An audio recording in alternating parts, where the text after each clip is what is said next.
Chapter 56. The New Lodges. The second lodge would have to be bigger than the first if it was going to fit Broadfoot the bull moose. He was a towering hulk of an animal and had a thick coat of fur, but even he was struggling with the frigid temperatures. Broadfoot lived on the other side of the pond in a dense section of forest that was home to many animals, most of whom were in desperate need of a good thaw. The winter days were short, so there was no time to waste, and rather than walking all the way around the pond, Roz tested its frozen surface to see if it was safe to cross. She threw a heavy rock high in the air and watched it bounce off the hard ice. Then she carefully walked over the ice and into the forest on the other side, where she found Broadfoot waiting for her. The moose quietly led the robot to the clearing in the trees where the new lodge would go. Then Raz made a fire and watched as cold creatures began crawling out from the shadows. Do not worry, the robot said to the growing crowd, steam puffing from their noses. You will all be warm soon, but I need your help. Raz asked the animals to collect anything useful they could find. Large stones, strong branches, chunks of frozen mud. With the robot's building expertise and the small army of helpers, construction of the second lodge didn't take long. The animals helpfully agreed to the robot's truce, and then they shuffled into the warm wooden dome. If you keep the fire alive, it will keep you alive, explained Roz as she dropped another log into the flames. But be careful, fire can turn deadly in an instant. At dawn, heavy snow was falling again, and there was Roz setting out from the nest to build a third lodge. She trudged into the great meadow where fierce winds had created enormous sweeping snowdrifts. But she powered through and finished the job, and was soon beginning work on a fourth lodge, and then a fifth. The island became dotted with lodges that all glowed warmly through those long winter nights, and inside each one, animals laughed and shared stories and cheered their good friend Raz. Chapter 57. The Fire. Strange sounds were echoing from the far side of the pond. What started as a low murmur gradually swelled to a chorus of terrified voices. There was an eerie glow in that part of the forest, and a thick plume of smoke began rising up from the snowy treetops.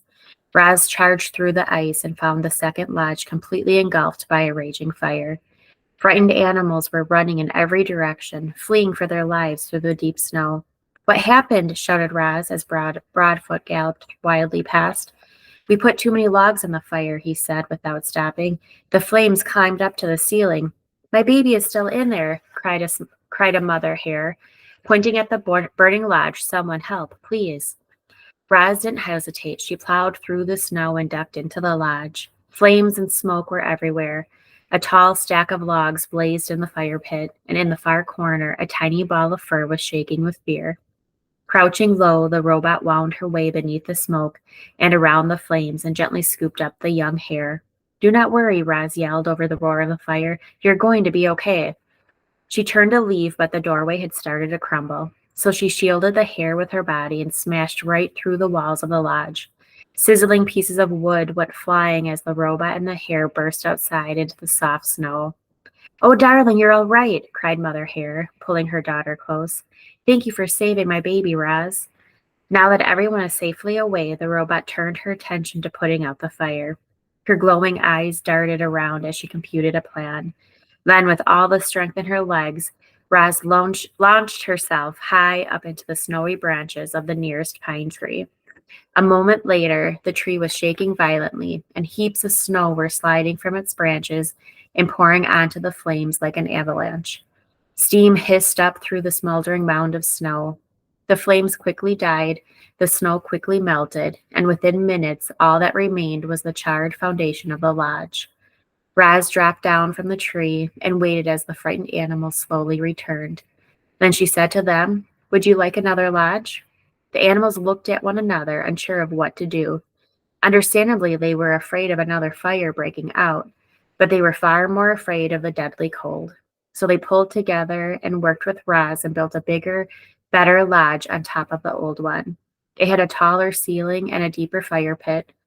It was made with more rock and less wood, and had a supply of water for emergencies. But the most important safety features of this rebuilt lodge were the lodgers themselves, who now had a whole new respect for fire. Chapter 58. The conversations. Thanks to Roz's truce, life inside the nest was mostly harmonious. But when the animals went outside, it was business as usual. Sometimes a lodger wouldn't return. Sometimes a lodger would return in the belly of another lodger. As you can imagine, that made for some awkward moments. So when everyone was gathered around the fire, they tried to keep things pleasant by having conversations like these. I wonder what Bright Bill is doing right now. Chit Chat lay on her back and looked at the ceiling as she spoke.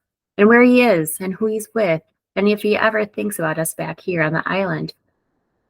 I'm sure he thinks about us, said Roz. I think about him all the time. I like to imagine that the geese had a fun flight to the wintering grounds, and now Bright Bill is floating on a lovely lake, eating yummy food and making wonderful new friends. But hopefully they're not too wonderful, because I'd like to stay his best friend if possible. That is a nice thought, said Roz. But I worry that the flock might have gotten caught in this icy weather. I do not think they would handle it well. Don't worry, I'm sure they're fine, said Chit Chat. Bright Bill is such a great flyer that I just know he'll keep the flock out of trouble. He is a great flyer, said Raz, but I still worry. Life is short, Dig Down, the old groundhog, was giving another one of his fireside speeches. I'll be lucky if I see the spring. I don't want your pity. I've had a good run, but I'll tell you what. If I could do it all over again, I'd spend more time helping others.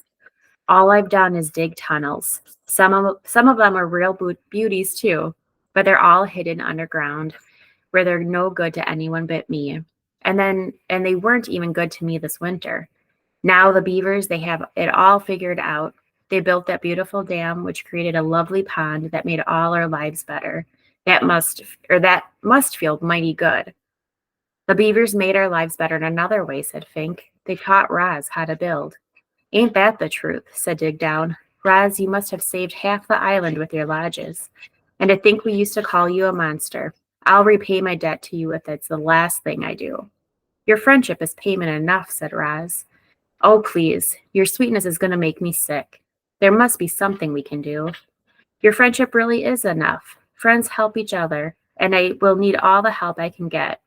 My mind is strong, but my body will not last forever. I want to survive as long as possible, and to do that, I will need the help of my friends. The animals listened quietly to Raz and thought of their own struggles to survive. Life in the wilderness was hard for everyone. There was no escaping that fact.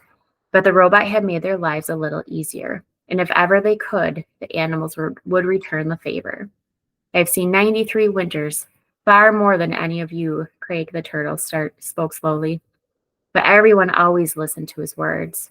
And I can tell you that the winters have gotten colder, and the summers have gotten hotter, and the storms have gotten fiercer. I heard that the ocean has gotten higher, said Chit Chat, but I don't see how that could be true. I mean, where would all that extra water come from? You are right. The ocean is higher, said Craig. My grandfather used to say that long ago.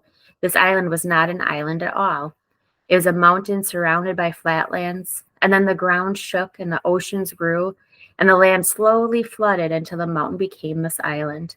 Animals from far and wide were forced to come here to escape the floodwaters. In those early days, there were too many animals living in too small a space. The island did not have enough food to feed them all, but between fighting and disease and famine, a balance was finally reached, and we have kept the balance ever since. Chit Chat's eyes grew wide with concern.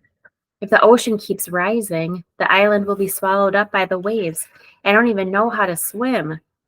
If the waves ever do swallow this island, it will not happen for a very long time, said Craig. But then we will all be long dead, even me. Everything has a purpose. It was Swooper's turn to lecture the lodgers. The sun is meant to give light. Plants are meant to grow. We owls are meant to hunt. We mice are meant to hide.